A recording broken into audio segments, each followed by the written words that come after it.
Hey, what's up YouTube? It's Ashby's Ashby Farms.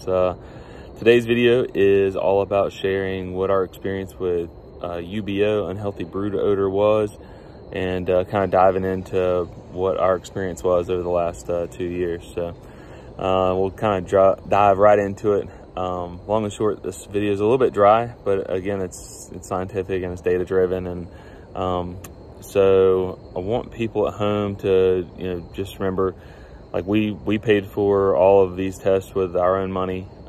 This video is not meant to badmouth anybody, badmouth the product. It's not meant to hurt Optera. It is just driven by maybe providing answers. Back in this spring, there was a lot of people were just saying, our test scores are all over the place. And then when we retest these colonies, they're even more inconsistent. And there's a whole bunch of back and forth online. And there's not a lot of people who are doing all this work right now because it's a new product on the market. So we decided this season that we were going to test and then retest those same high scoring colonies to see what the final results were. We started doing UBeeO research in 2023. I did a previous video about it. And back in 2023, we tested a total of 23 colonies. And of those 23 colonies, we had 7 that were high scorers in May of 2023. And here's the results from those 7 high scorers.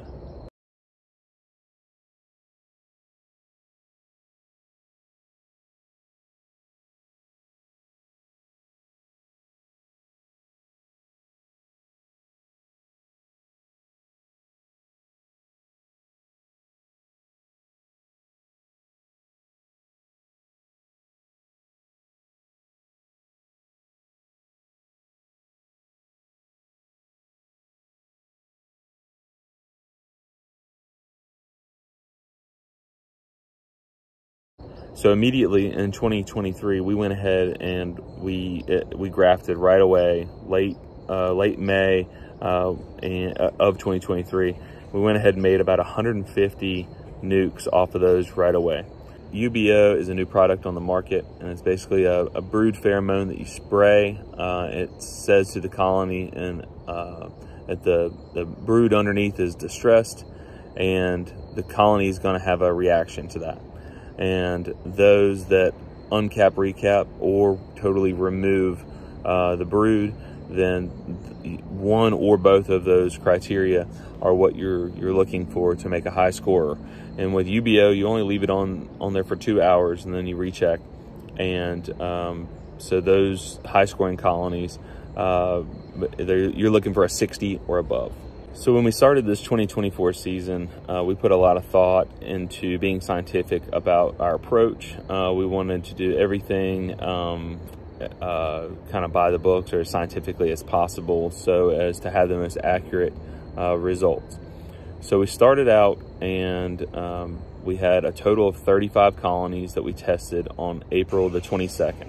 And out of those 35 colonies, we had 13 high scorers. So again, last year, we had 7 out of 23, which is like 29%. And then in April the 22nd, we had 13 out of 35, which is 37%. So we were really excited. I mean, 13 out of 35 colonies, to me right away was great. That shows that a third of those colonies, so remember, these were F1s this year, meaning they were the daughters. So UBeeO is about $20 a test, and we decided instead of having all these rumor mills, we were going to do the test. We were going to retest those later on. Part of the criteria for testing is that you need to be basically in the most ideal of conditions. You want to be on a nectar flow is the big kicker. So our nectar flow here in Burlington started April 14th, and we tested 8 days later on April the 22nd. Those colonies that I felt like every one of them was a great breeder candidate.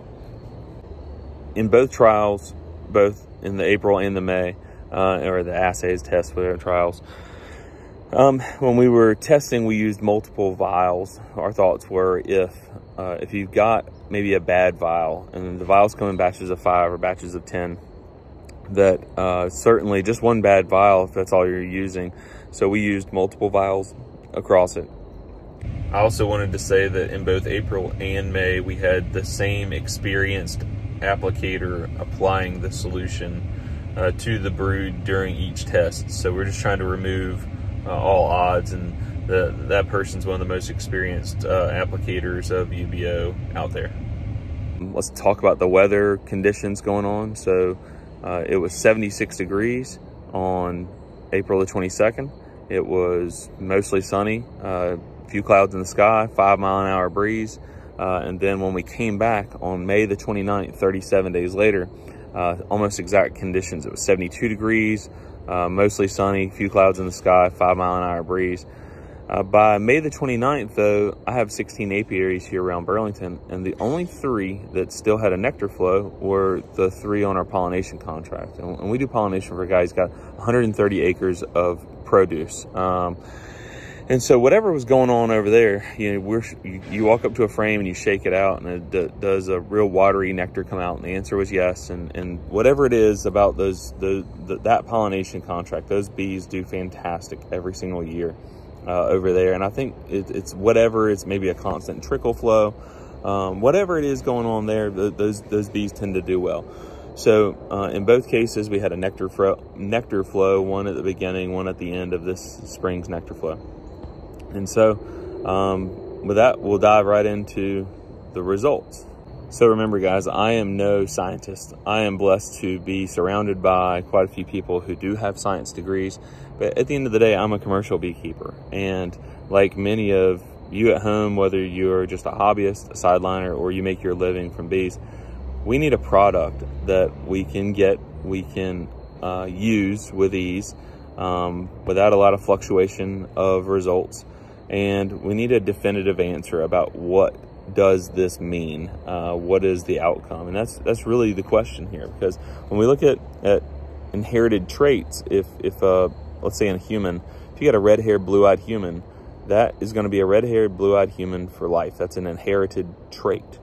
If the response that the bees were showing us to the pheromone, to the UBeeO pheromone, is kind of different and all over the place as far as your data results. If it's not consistent for an answer, then you can't say because of the, you know, typically and scientifically you would say we're getting a consistent test score and these results mean X. And if our test scores are all over the place, then we can't confidently say this is what this is. So again, this is not me trying to blow up this product or anything like that. This is simply saying, these were my test results. I'm going to let you make the judge at home, because again, I'm not a scientist. This is just the raw data. I do want to interject at this point and say that this product is still very early to market. And like any other innovative product, I mean, right now this is, you know, some of the cutting edge stuff in beekeeping. Just because we don't know exactly what the outcomes are, just tells us that we need more data collection, and that we need some more possibly research or funding for that research. We may have an answer in 5 years or 10 years to something we don't know today, very similar to any other test or trial that comes on the market for any other product. You know, so I do want to just jump in and on a positive note, you know, say that this is the cutting edge. So one other thing to think about is April 22nd to May 29th is 37 days. Typically a brood cycle is 21 days, right? From the time an egg is laid until the time that bee hatches. So we consider 21 days is a bee cycle. So 37 days, that's 1 3/4 cycle. And given that it was over the course of our spring nectar flow, think about this, the original nurse bees that were present on April the 22nd, there's also foragers in those colonies. Those foragers forage themselves to death and they die. The nurse bees that were present on April the 22nd, 37 days later through the nectar flow, they have graduated. They are definitely forager bees. We have a completely new round of nurse bees in those colonies. And it would be different if this was a small scale test, but we're talking about 35 tests in the world of sampling. And these are sampling F1s, right? And it's supposed to be an inherited trait. So when we look at a sample size, 35 tests, 35 assays is a fairly large sample size.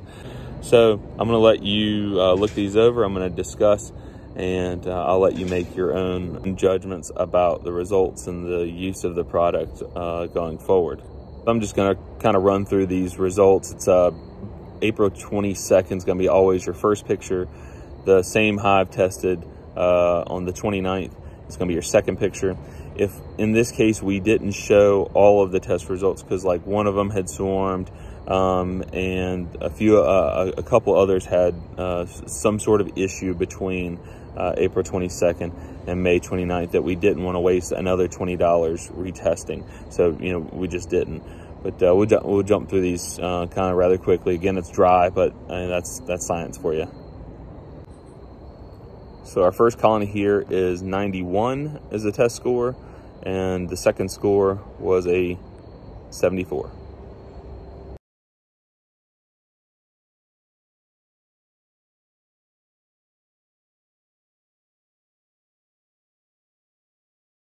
Our second colony went from a 89 to a 16. Our third colony went from a score of 91 down to a score of 4.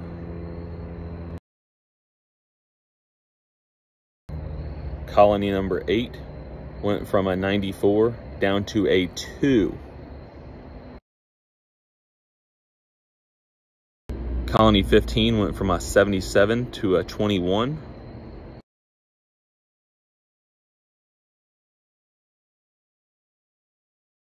Colony 17 went from a 100 to a 12.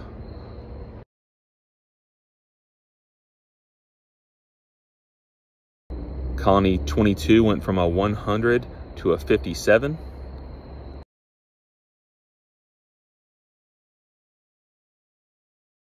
Colony 25 went from a 96 to a 7.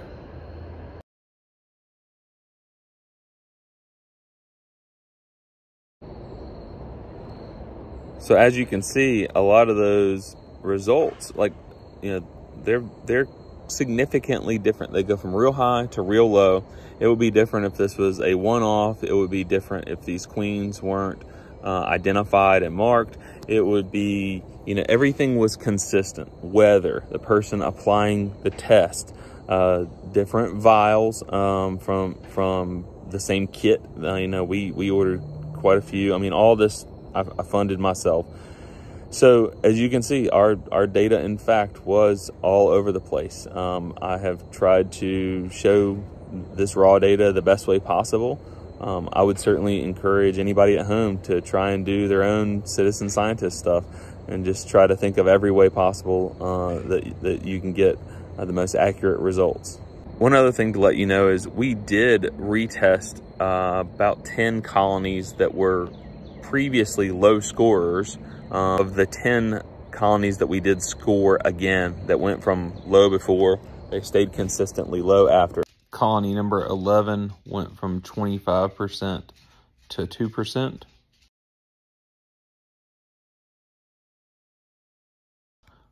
Colony 18 did go up from a score of 5% to 20%.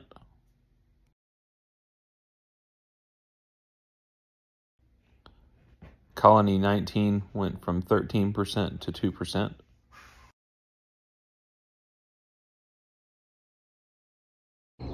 Guys, at the end of the day, Varroa mites are here to stay. We're doing our best to breed a Varroa resistant bee that also builds up really quick and makes a hell of a honey crop. My thoughts are that through selective breeding criteria, eventually we will, sorry, the bug's out here bad. Eventually we will get to a point where we're able to breed a consistent bee that it does show lots of mite resistance across the board every time with each subsequent generation. Obviously that there's a whole rabbit hole you could go down there, but this is just kind of an overview of our data and what we did this year. And hopefully this helps you make an informed decision, or at least be a little bit more educated about the product and what we went through with our to get our own results. So if you've enjoyed today's video, I appreciate you watching. Thank you very much. Please subscribe if you're not already, and tune in for the next one. Thank you.